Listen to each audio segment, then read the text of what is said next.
আসসালামু আলাইকুম রহমতুল্লাহি ওয়া বারাকাতুহু। আশা করি সবাই ভালো আছো। আজকে আমরা শিখব প্রাপ্য হিসাব পদ্ধতির হিসাব রক্ষণ পদ্ধতি। আসলে এই অধ্যায়তে যে জাবেদাটা আছে, যে তিনটা স্টেপে আসলে অঙ্কগুলো আসে, প্রথম ক পার্ট, খ পার্ট এবং গ পার্ট। খ পার্টে সাধারণত জাবেদাগুলো আসে। আর এই চ্যাপ্টারে এই প্রাপ্য হিসাব পদ্ধতিতে জাবেদাগুলো পারলে আসলে ক এবং গ উভয় পারা যায়। সেজন্য আজকে আমরা জাবেদাগুলো নিয়েই সবচেয়ে বেশি আলোচনা করব। তবে আমি সমুদ্র জাবেদাটাকে তিনটা পার্টে বা তিনটা ধাপে ভাগ করে নিয়েছি। প্রথম ধাপ, দ্বিতীয়, তৃতীয় ধাপ। প্রথম ধাপে সাধারণত অনাদায়ী পাওনা লিখিত এবং অলিখিতের জন্য সাধারণত প্রশ্নে আমি একটা প্রশ্ন বেস করে নিয়েছি, বেস হিসেবে ধরে নিয়েছি যে কুমিল্লা বোর্ড 2019। তুমি একটু দেখে নাও যে এখানে প্রশ্নে আছে যে প্রাপ্য হিসাব অনাদায়ী পাওনা আর অনাদায়ী পাওনা সঞ্চিতি আছে। তাহলে এই যে অনাদায়ী পাওনা এবং অনাদায়ী পাওনা সঞ্চিতিটা কি?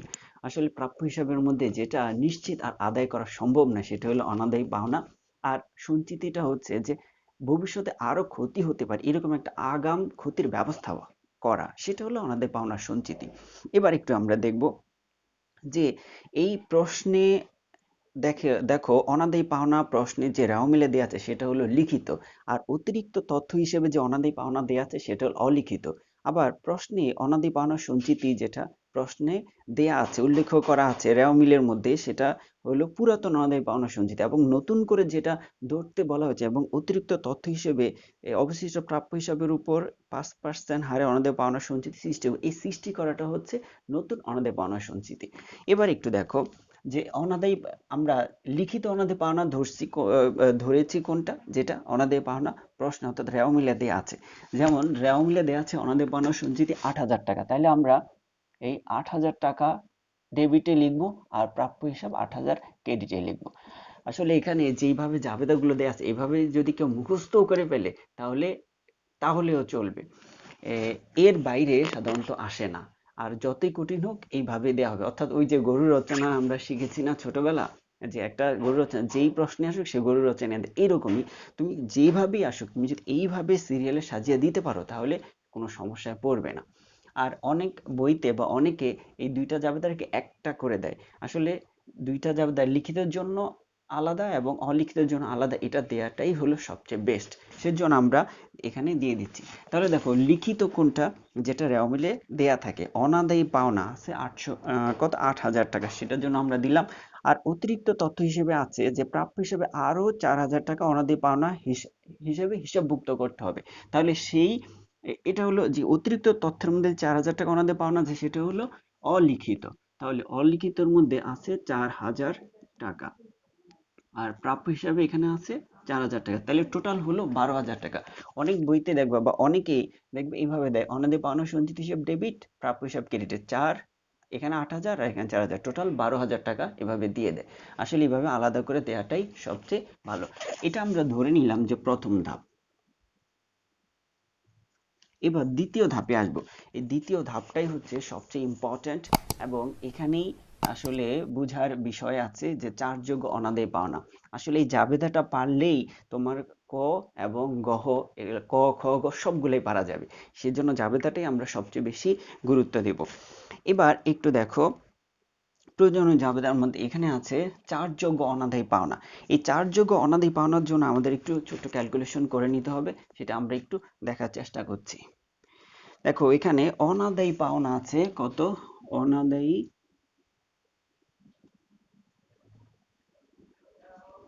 অনাদায়ী পাওনা আছে 8,000 টাকা। নতুন অনাদায়ী পাওনা যোগ নতুন নতুন অনাদায়ী পাওনা আছে 4,000, তাহলে আমাদের টোটাল মোট হলো কত, 12,000।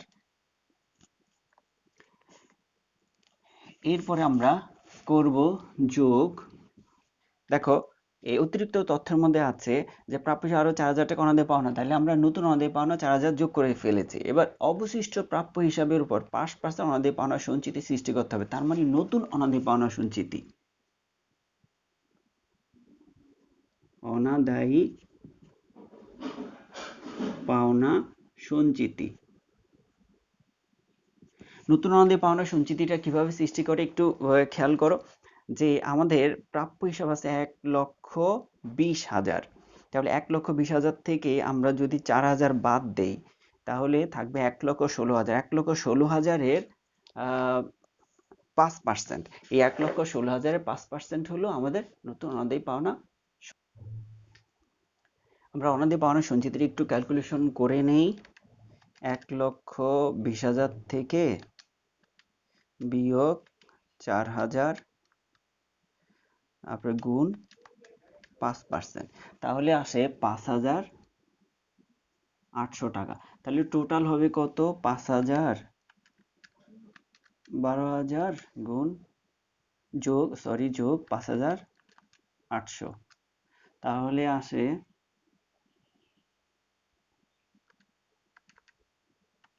12,000। আচ্ছা, তাহলে এখানে আমরা দেখে নিচ্ছি। দেখো, অনাদায়ী পাওনা আমরা রেওয়া মিলে পেয়েছি 8,000, নতুন অনাদায়ী পাওনা 4,000, তাহলে হলো 12,000। আর এখানে বলা আছে যে অতিরিক্ত যে আরো প্রাপ্য হিসাবের অবশিষ্ট প্রাপ্য হিসাবের উপর 5% অনাদায়ী পাওনা সঞ্চিত ধরতে হবে। তাহলে আমরা অবশিষ্ট অর্থাৎ 1,20,000 থেকে 4,000 বাদ দিয়ে যে অবশিষ্ট টাকা 1,16,000, 1,16,000-এর 5% পেয়েছি 5,800 টাকা। টোটাল হলো আমাদের 17,800। এই 17,800 এখানে আমাদের টোটাল অ্যামাউন্ট। এর থেকে আমরা পুরাতন অনাদায়ী পাওনা সঞ্চিতিটা আমরা বাদ দেবো। তাহলে রেওয়া মিলে পুরাতন অনাদায়ী পাওনা সঞ্চিতি আছে 12,000 টাকা। তাহলে আমরা বাদ দিব বিয়োগ পুরাতন অনাদায়ী পাওনা সঞ্চিতি 12,000। এই 12,000 বাদ দিলে কত থাকে? বিয়োগ 12,000, তাহলে থাকে আমাদের 5,800 টাকা। তাহলে দেখো, এই যে এখানে যে 5,800 টাকা, এটা হলো প্লাসের। এই প্লাসের জন্য যদি প্লাসের হয় তাহলে আমরা এই দুইটা জাবেদা দিব। প্লাসের যেহেতু আছে তাহলে আমরা এখানে জাবেদাটা দিব। অনাদায়ী পাওনা হিসাব আছে 5,800 আর এখানে আছে 5,800। আবার অনাদায়ী পাওনা সঞ্চিতি ডেবিট, অনাদায়ী পাওনা হিসাব ডেবিট, অনাদায়ী পাওনা সঞ্চিতি হিসাব ক্রেডিট। আর এখানে দ্বিতীয় জাবেদাটা দিব আয় সারাংশ হিসাব ডেবিট, অনাদায়ী পাওনা হিসাব ক্রেডিট। তাহলে দেখো, যদি প্লাসের হয় তাহলে আমরা এই দুইটা জাবেদা দিয়ে দেবো, অনাদায়ী পাওনা হিসাব ডেবিট, অনাদায়ী পাওনা সঞ্চিতি হিসাব ক্রেডিট। আবার আয় সারাংশ হিসাব ডেবিট, অনাদায়ী পাওনা হিসাব ক্রেডিট সেই টাকাটা। কিন্তু যদি মাইনাসের হয় তাহলে আমাদের কি করতে হবে? এই জাবেদাটা দিতে হবে। এটা হলো মাইনাসের। তাহলে কিভাবে হবে? যদি ধরো সব ঠিক আছে, শুধু পুরাতন অনাদায়ী পাওনা সঞ্চিতিটা বেশি আছে, ধরো 20,000 আছে, যদি এই টাকার অর্থাৎ মোট আদায় চার্জযোগ্য টাকার চেয়েও যদি পুরাতন অনাদায়ী পাওনা সঞ্চিতিটা বেশি হয়, তাহলে দেখো ধরি আমরা এখানে 20,000 আছে পুরাতন অনাদায়ী পাওনা সঞ্চিতি, তাহলে কত হবে একটু খেয়াল করো। তাহলে ধরো 20,000 থেকে বিয়োগ 17,800 যদি বাদ দেই তাহলে বিয়োগের 2,200। তাহলে এইরকম মাইনাস যদি থাকে, যেমন মাইনাস যদি মাইনাসের ফিগার যদি আসে তাহলে আমরা সেটা এই মাইনাসের ফিগার জানি এই জাবেদাটা দেব, অনাদায়ী পাওনা সঞ্চিত হিসাব ডেবিট, আয় সারাংশ হিসাব ক্রেডিট। তাহলে কত? 2,200, 2,200। তাহলে এই হলো, তাহলে এটাকে আমরা ধরে নিতে পারি দ্বিতীয় ধাপ। তাহলে দেখো, প্রথম ধাপ, দ্বিতীয়, এবার তৃতীয় ধাপ। তৃতীয় ধাপটা হচ্ছে যখন এই অনাদায়ী পাওনা আদায় হয়ে যায়, যদিও আমাদের আসলে পাওয়ার কথা ছিল না কিন্তু আমরা পেয়ে গেছি। এই ধরনের কোনো সিচুয়েশন হলে আমরা দুইটা জাবেদা দেব। একটা হলো প্রাপ্য হিসাব ডেবিট, অনাদায়ী পাওনা হিসাব ক্রেডিট। আবার নগদান হিসাব ডেবিট, প্রাপ্য হিসাব ক্রেডিট। তাহলে এটাকে আমরা লিখতে পারি তৃতীয় ধাপ। তাহলে দেখো, এই তিনটা ধাপেই সাধারণত জাবেদাগুলো আসে। এই তিনটা ধাপে জাবেদাগুলো পারলে আর কোনো সমস্যা হয় না। তারপর আবার আমি একটু রিভিউ করে দিচ্ছি। একটু দেখো, অনাদায়ী পাওনার জন্য আমরা একটা লিখিত আকারে দিব আর একটা অলিখিত হিসেবে দিব। আর তুমি ইচ্ছা করলে একসাথে দেয়া যায়, তবে এটা দুইভাবে দেওয়াটাই ভালো। যেটা লিখিত হবে, যেটা রেওয়া মিলে থাকে, সাধারণত প্রশ্নের উপরে যে রেওয়া মিল দেয়া থাকে, এই রেওয়া মিলে যেটা থাকে সেটা হলো লিখিত। তাহলে অনাদায়ী পাওনা সঞ্চিতি হিসাব ডেবিট, প্রাপ্য হিসাব ক্রেডিট। আর যেটা অতিরিক্ত তথ্যের মধ্যে থাকে সেটা হলো অলিখিত, অনাদায়ী পাওনা সঞ্চিতি হিসাব ডেবিট, প্রাপ্য হিসাব ক্রেডিট, দুইটাই একই। এবার সবচেয়ে বেশি ইম্পর্টেন্ট হলো চার্জযোগ্য অনাদায়ী পাওনা, সেটার জন্য, হ্যাঁ, এই চার্জযোগ্য অনাদায়ী পাওনা, দেখো ক নম্বর প্রশ্নে দেয়া আছে, হ্যাঁ, 2018 সালে 31শে ডিসেম্বর তারিখে অনাদায়যোগ্য খরচের পরিমাণ। তাহলে দেখো আমরা এই জাবেদাটা করার জন্যই কিন্তু অনাদায়ী অর্থাৎ অনাদায়ী পাওনা মানে অনাদায়যোগ্য খরচের পরিমাণ এটা করে নিয়েছি। তাহলে আসলে জাবেদাগুলো পারলে ক খ এগুলো সবই পারা যাবে, সমস্যা হয় না। তাইলে এই চার্জযোগ্য অনাদায়ী পাওনাটা আমরা কিভাবে বের করলাম? প্রথমে আমরা প্রশ্নে লিখিত অনাদায়ী পাওনার পরিমাণ 800 লিখলাম, এরপর নতুন অনাদায়ী পাওনা লিখলাম, এরপরে আমরা নতুন অনাদায়ী পাওনা সঞ্চিতি কিভাবে বের করেছি দেখো, যে প্রাপ্য অবশিষ্ট প্রাপ্য হিসাবের এখানে অলিখিত প্রাপ্য আছে 4000 টাকা, আর অনাদায়ী পাওনা প্রাপ্য হিসাবের আরো 4000 টাকা অনাদায়ী পাওনা হিসাব করতে হবে। সেখানে প্রাপ্য হিসাব থেকে আমরা এই অনাদায়ী পাওনা 4000 টাকা বাদ দিয়ে দিয়েছি। তারপরে 1,16,000 টাকা থাকে। এই 1,16,000 টাকার উপর 5% হিসাবে ধরে নিয়েছি আমরা, এখানে পেয়েছি 5,800। টোটাল যোগফল হলো 17,800। এখান থেকে পুরাতন অনাদায়ী পাওনা, দেখো যেটা রেও মিলে দেয়া থাকে সেটা হলো পুরাতন অনাদায়ী পাওনা সঞ্চিতি। এখানে পুরাতন অনাদায়ী পাওনা সঞ্চিতি 12,000 বাদ দিয়েছিলাম। 12,000 টাকা বাদ দিলে আমরা তখন পেয়েছি কত? 5,800। অর্থাৎ যদি প্লাসের এরকম প্লাসের হয় তাহলে আমরা সাধারণত এই দুইটা জাবেদা দিব, অনাদায়ী পাওনা সঞ্চিতি হিসেব ডেবিট, অনাদায়ী অনাদায়ী পাওনা হিসাব ডেবিট, অনাদায়ী পাওনা সঞ্চিতি হিসাব ক্রেডিট, আবার আয় সারাংশ হিসাব ডেবিট, অনাদায়ী পাওনা হিসাব ক্রেডিট।